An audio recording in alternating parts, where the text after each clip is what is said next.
is quite persistent as well, because you started in 2000 whatever and then developed to up to this stage. And Akira is the same thing in a way that you have this idea, which makes a lot of sense, but you had to convince the people around you, and you had some volunteer group which helped you. Yeah. I think I was a little bit involved with that, so I know how committed they were. But that still stayed as a volunteer group, so to speak. And things didn't quite go as we had planned. So how did you, where does this persistence come from? Actually, I learned a lot from Yoko-san's Global Agenda Seminar, which I'm glad that I meet with several members of 2010. So the Avatar is the third program, which I voluntarily launched outside of ANA. Currently I have a strategy. Actually, this Avatar is interviewed by Harvard Business School case study. It's selected and it'll be out this summer. But so my strategy is to use big companies' resources and work like startups. So always the first step is to actually compete in big competition. And you need some kind of third party. Nobody can say Avatar is good business in ANA. It's impossible. If ANA people said it's a good business, you have to be. That's probably wrong because they don't know about anything about robotics or AI or anything. So I always compete in the big competition and get the grand prize. That's the best way. Our head advisor was Ray Kurzweil. I didn't pay any money to Ray Kurzweil. He's the head of Google AI and founder of Singular University. And we didn't pay anything, but he became our advisor. And we were selected by 250 investors and top founders of big companies like Elon Musk and Google and the X Prize family. That's incredible. And I always start with there and then pitch to ANA group. That's always the beginning. And so there's no such avatar industry yet. So what I did is I tied up with X Prize and I convinced ANA to invest $25 million US to launch any Avatar X Prize competition to design the really general purpose avatars, which now 820 teams around the world, from Japan as well, are competing to design really advanced avatars, which you can do anything like cook or do a home helper and anything. So I started with that, and it took like 1.5 years to convince 25 million US dollars to just launch this global competition. Then I started the discussion with the government to launch the Moonshot program, which it was just announced like 2 days ago. Avatar is selected as a top technology which government is going to invest until 2050. It's 5 years, 10 billion US dollars, big research funds. And also like creating the movement, but you need to actually create the stuff by yourself. So I launched volunteer activity teams, like the startups. And also from outside, a lot of engineers, gathered engineers, and I just created a team, and I just visited the ANA Holdings CEO office and said, if you can become our, let's say, the owner of this volunteer activities, he said yes. That's kind of the approach I learned from the Blue Wing program, which took 4 years to convince ANA Holdings. But so I already knew these steps, so just went through and it started to work. I see. You mentioned that Blue Wing was the first project. Yeah. Which one was the second one? The crowdfunding platform. I see. Yeah. The Wonderfy, it's a world first crowdfunding platform which you can use mileage like a money. So that's the second one. That launched in like 6 months. That was totally volunteer activities. Yeah. So in the process, you sort of learn how to convince what would the best way to go about it within the big corporation. Yes, yes. You need to have really passionate teams. So like startups really move fast is because that people gather by passion. So I knew that. So I always create a volunteer team and do selection, screening. Even if the company said we will create a division, I always say no. Because it doesn't work. Like innovation lab, we have these digital design lab. Yeah. It doesn't work. I see. Because it's strange. Like you are asked to do new things. It doesn't work that way. Even if you have a good idea, I don't trust any good ideas. Even I participate in a lot of business competition. It doesn't work because it does. If you have a strong passion, you just improve the idea. So. There's no such good idea or bad idea. It's just a matter of how the strongness of how you believe that technology will impact the world. So, but you essentially work with the volunteer group. How do you make sure, first of all, how you select all those members, and do you lose some of the people? I mean, people can be passionate at the beginning. But after a little while, they may just lose that passion. Well, if you work on like for 6 months, 100% volunteer activities, you can understand people who cannot catch up.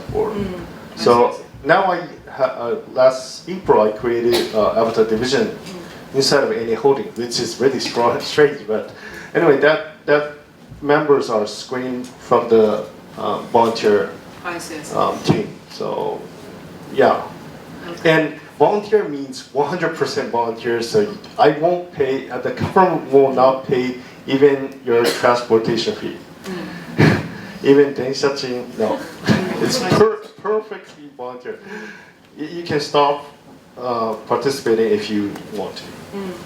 What are not the successful one? What do you need? I mean, there are a lot of people. For example, I'm pretty sure that in Shiseido, there are quite a few people who have ideas, but don't move, or did move but didn't get the volunteer groups working. So what would you suggest? Well, you don't have to actually work on new things. Like innovation, you need to create a team who can do a lot of things. If you're not good at creating ideas and to make that happen, you can just join people who who have ideas and strong passion. It's a combination of big teams, so you don't have to always think about innovation, I think. But if you want to, it's just a matter of your passion. It doesn't go well. You have to believe that nobody is your supporters. It's just you. You have to be supporters, because like this Blue Wing program is now written in the Southern California NBA case studies. The Blue Wing is one of the case, but it took like 4.5 years. It took a long time, and like 3 years. Yoko actually gave me advice. Like sometimes it doesn't go well, so you should go on to the next idea. That's kind of thing. You have to make decision if you are passionate and you really believe that idea or not. So. I think there's no how for this. It's just like if you really want to, you just do it. And if you just want to give up, then I think that's also fine. Yeah. Well, like Blue Wing, I think the idea has evolved quite a bit, because we found out that the original idea didn't quite fly. And so I think he really changed, and he took some of the advices, and we tried this and that. And I remember that when I flew domestic flight, I saw the ad of Blue Wing, and I was so excited. Finally, it came to the stage, because I knew how much they worked and how discouraged the team were at one point or another, because they couldn't get any support, meaningful support from ANA, even though ANA said this is fine. and he tried to position it as a branding strategy. So I was very happy, and I think that through that experience, they learned how to do things in a little more effective way. And Wingfly was a very interesting idea, and the avatar is right now. It's something that's going on. So let me ask Miku, what kind of suggestions would you give to people in Shiseido who may have some ideas, and who are interested in sort of doing new things? Do you suggest them to leave the company or try and start up, or what kind of suggestions would you give? Yeah, actually, while I was listening to his story, I cannot believe why he could wait for 4 years. So I wanted to ask you why you could wait for 4 years, because you could leave the company and you could get investment from venture capital and start your own company, and then if it gets successful, you can get financial achievement. So that's a good question. Yeah, that's a great question. Actually, Blue Wing, maybe it's the same thing for avatars. I already won the grand prize.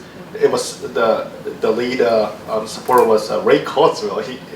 It's easy to raise the funds, but what I thought is like, there's a lot of startups who are making great robots and telepresence robots and avatars, and even in Japan. But it doesn't scale. Really, it doesn't scale. Even I wore a lot of things. I found out the big corporate have to, the service company have to work on this from a human point of view, not from the research point of view. Robotics, and a lot of people start from research labs. They want to create perfect robots. Yeah. I'm an engineer, I know that. You want to create best robot which can do anything. But when I do when I deploy these robots, I found out the elderly and the impaired, they don't care about like advanced robots. They said you don't need a battery, like 1 hour is fine, and you don't need. It could be wheels. It doesn't need like bipeds. It's really simple. They just want to see their grandparents, which are living abroad, and they just want your son to actually avatar in while you're in the hospital. It's really simple. And I tried to put a hand, and they said, I don't want to wear gloves. I just need to work from iPads. That's the reality. So I thought like I should use a brand. I should use this network. And Japan is really a great place to do robotics because of the anime, like Doraemons, and I have a lot of design partners in US as well. And when I pitched for the design of the avatars, like Transformer design popped out. There's a cultural difference, but the new Me product was designed by actually a designer who was working on Shiseido's package design. And he had never designed a robot, ever. But the design came up like really soft and human point like design. That's great. So I decided to start from Japan and use A&A brand and use the network and deploy thousands of robots first. And I couldn't do this from startup point of view. It's impossible because if you're a startup and if you knock on the door of like Oita's elderly house, everyone will say no, you can't do experiment. But if you use the A&A brand, everyone says you can do a test. Of course, A&A-san. That's kind of the things like I believe in. And I think someone have to do that. Then the startups, the robotics labs can join these platforms, and it'll be the next platform. It'll be the new internet. It's three-dimensional. You can collect a lot of data. We do imitation learning. Yeah, it'll be next body which all of the people can share. So yeah, I think there are pros and cons between entrepreneur and entrepreneur. But what I strongly recommend to when you have an idea is to sell from the beginning. So let me give you my failure story. So in my first startup, I was an engineer and researcher, so very technology-driven entrepreneur. And this kind of entrepreneurs tend to plan a product from technology side and do not see market side. And I thought if we make a great technology, probably once we release that, probably everyone will start using that. Right, yeah. So I thought so. And then we spent 3 years to research and development, and then after realize there were no reactions. So it was really big failure because we didn't have so much money, and we are only 4 or 5 people. So time is the most important thing for us, and we wasted 3 years. So it was a very big failure. So because of this, I learned we should see the market from the beginning. So we spent too much for technology side. So what I do now is to sell a product even before making very deeply. So you can make a really little bit and do the research, but what I did for our flagship product is I talked with 150 or 200 potential customers, and then I talked with probably almost all the industries and big enterprise and middle company or small company, all the sizes. And then I found that there are 5 industries could be a big potential, like finance industry, manufacturers, or real estate industry, or hospitals, like that. And then after doing, and while we are doing POCs and giving our technologies for them, I found that insurance industry is the sweet spot for us. So now we do just selling the kind of standard technology to all of insurance companies. So it is a lot more scalable and much more efficient. So, but if I didn't selling from the beginning, probably I couldn't find the right spot. I see. So, and I think this is called product market fit. But important thing for you when you have an idea is to sell from the beginning. Okay. I think that's a very good suggestion for the people who work in GIC, because it's such a nice, fabulous facilities, and I think you tend to spend all your time here. But what they're saying, both of them are saying, is that the market is what decides whether you're successful or not.